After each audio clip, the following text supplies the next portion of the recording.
Hello friends, welcome to my another new videos. आज की video में हम सीखेंगे रैखिक समीकरण का संगत व असंगत हल ज्ञात करना। तो वीडियो को लास्ट तक एंड तक ज़रूर देखें। तो चलिए वीडियो स्टार्ट करते हैं। मैंने ये क्वेश्चन क्लास 10th के रैखिक समीकरण से उठाया है। तो सबसे पहले हम जानेंगे रैखिक समीकरण किसे कहते हैं।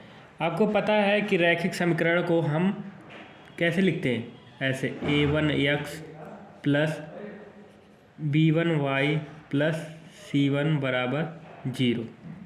पहला तो ये हो गया हमारा समीकरण नंबर 1। ऐसे a2x plus b2y plus c2 बराबर 0, समीकरण नंबर 2।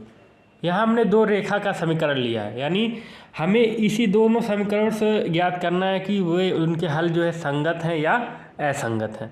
तो पहले हम देखते हैं ये संगत और असंगत क्या होता है। पहले तो रैखिक समीकरण, अगर कोई रैखिक समीकरण है, ठीक, अगर कोई रैखिक समीकरण है तो उसके दो प्रकार के हल प्राप्त होते हैं। मतलब दो रैखिक समीकरणों को कितने प्रकार के हल प्राप्त होते हैं, एक तो संगत हल, दूसरा असंगत हल। अब ये संगत व असंगत क्या होता है, देखिए ध्यान से सुनिए। संगत हल में जो होता है, संगत हल में कोई हल होगा। देखिए संगत हल भी कितने प्रकार के होता है, दो प्रकार के, एक अद्वितीय हल और एक अनंत हल। असंगत में केवल क्या, कोई हल नहीं, कोई हल नहीं, ऐसे होते हैं। तो अब चलिए वीडियो को देखते हैं क्या हो रहा है। तो देखिए यहाँ आपको ये चीज़ें याद करनी पड़ेगी। पहला अद्वितीय हल, अद्वितीय हल। अब ये अद्वितीय हल क्या होता है, इसके लिए क्या कंडीशन होती है।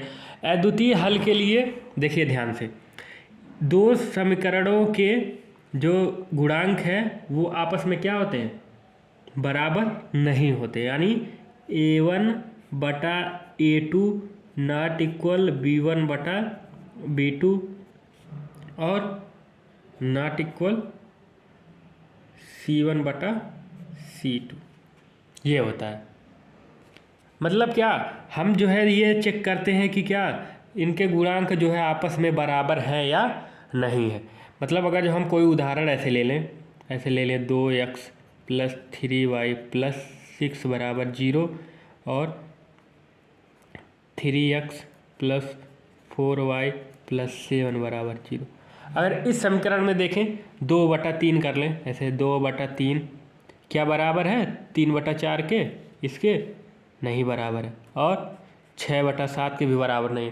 तो इस समीकरण का जो हल होगा वो कैसा होगा, अद्वितीय हल होगा। इसका हम जो है सॉल्व करेंगे इन दोनों समीकरणों को, समीकरण 1 और 2 को, तो कोई ना कोई हल हमें प्राप्त होगा। इसी के लिए इसे कहते हैं कि अद्वितीय हल, अंग्रेजी में बोलते हैं यूनिक सॉल्यूशन।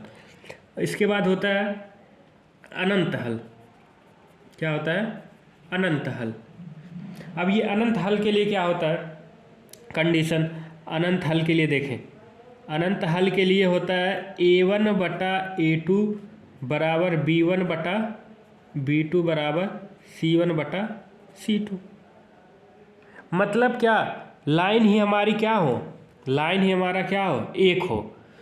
लाइन मतलब देखिए 2x, अगर हम इसी कोई समीकरण लिखें 3y प्लस 6 बराबर 0, इस समीकरण को ऐसे लिखें 4x प्लस 6y प्लस 12 बराबर 0। अगर देखें इसका हम आपस में करें, देखें 2/4, अब ये 3/6 और 6/12, देखिए सब आपस में बराबर है कि नहीं। देखिए 2/4 को हम क्या लिख सकते हैं, 1/2, 3 इसको भी 1/2, ये भी 6 का नाम 6, 1/2। मतलब क्या, सब 1/2 बराबर 1/2 बराबर 1/2। तो हम क्या कह सकते हैं, इसके इस समीकरण को हल करेंगे तो कैसे हल प्राप्त होंगे, अनंत हल प्राप्त होंगे। और ऐसे कोई हल नहीं, कोई हल नहीं। इसके लिए कंडीशन क्या होती है, सेम वही चीज़ होता है, बस क्या नहीं होता है, a1 बटा a2 बराबर b1 बटा b2 और नॉट इक्वल क्या C1/C2। ये लास्ट टर्म बस याद रखिएगा। यहाँ क्या नहीं होता है कि C1 और C2 बस बराबर नहीं होते। अब इसी को हम बना दें, इसे देखें क्या 2x + 3y + 6 = 0 और 4x + 6y + 7 = 0। अगर ऐसा कुछ समीकरण है तो इसके कोई हल प्राप्त नहीं होंगे। देख लीजिए क्यों, कंडीशन हमारा क्या है, A1/A2 = B1/B2 not equal C1/C2। तो देख लें यहाँ 2/4 ये बराबर है 3/6 के, लेकिन यहाँ देखिए 6/7 ये इसके बराबर होगा, इन दोनों के नहीं होगा। यहाँ तो 1/2 यानी 1/2 बराबर 1/2 नॉट इक्वल 6/7। तो इसके जो है हल क्या होंगे, इन दोनों समीकरण के हल जो है क्या होंगे, कोई हल नहीं प्राप्त होगा। यानी अब देखिए इन चीज़ों को हम रेखा से समझ लेते हैं।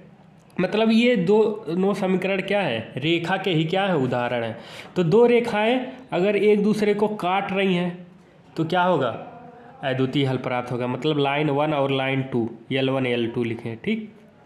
दो रेखा आपस में काट रही हैं तो अद्वितीय हल प्राप्त होगा। अगर दोनों रेखाएं एक दूसरे के ऊपर से जा रही हैं, ये L1 हो गया, फिर इसी के ऊपर दूसरी रेखा जा रही है L2, तो रेखाएं कैसे अनंत हल प्राप्त होंगे। अगर रेखा ऐसे जा रही है, एक ऐसे जा रही, समांतर जा रही है, तो कोई हल प्राप्त होगा, नहीं प्राप्त होगा।